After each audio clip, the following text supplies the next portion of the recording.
اللہم صلی علی محمد وآلہ وبارک وسلم۔ حکایت صحابہ کی تعلیم۔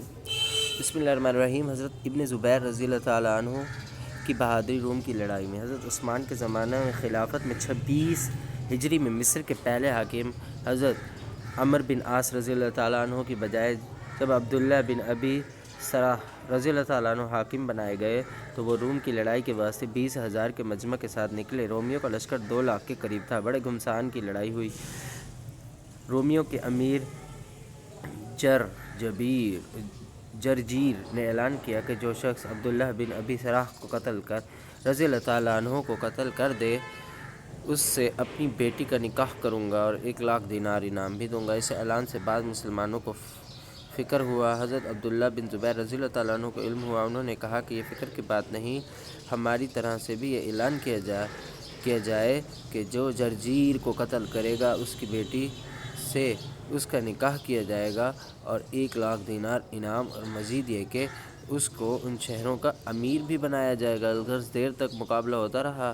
حضرت عبداللہ رضی اللہ تعالیٰ عنہ نے دیکھا کہ جرجیر سارے لشکر کے پیچھے ہے اور لشکر اس کے آگے بڑھا ہوا ہے۔ 2 باندیاں مور کے پروں سے اس پر سایہ کیے ہوئے ہیں۔ انہوں نے غفلت کی حالت میں لشکر سے ہٹ کر اس پر تنہا جا کر حملہ کیا۔ یہ سمجھتا رہا یہ تنہا اس طرح بڑھے آ رہے ہیں کوئی پیغام صلح لے کر آئے ہیں، مگر انہوں نے سیدھے پہنچ کر اس پر حملہ کر دیا اور تلوار سے سر کاٹ کر برچھے پر اٹھا کر لے آئے اور سب دیکھتے کہ دیکھتے رہ گئے۔ حضرت عبداللہ بن زبیر رضی اللہ تعالیٰ عنہ نوعمر میں ہی تھی۔ ہجرت کے بعد سب سے پہلی پیدائش مہاجرین میں ان ہی کی ہے۔ مسلمانوں کو ان کی پیدائش سے بہت خوشی ہوئی تھی، اس لیے 1 سال تک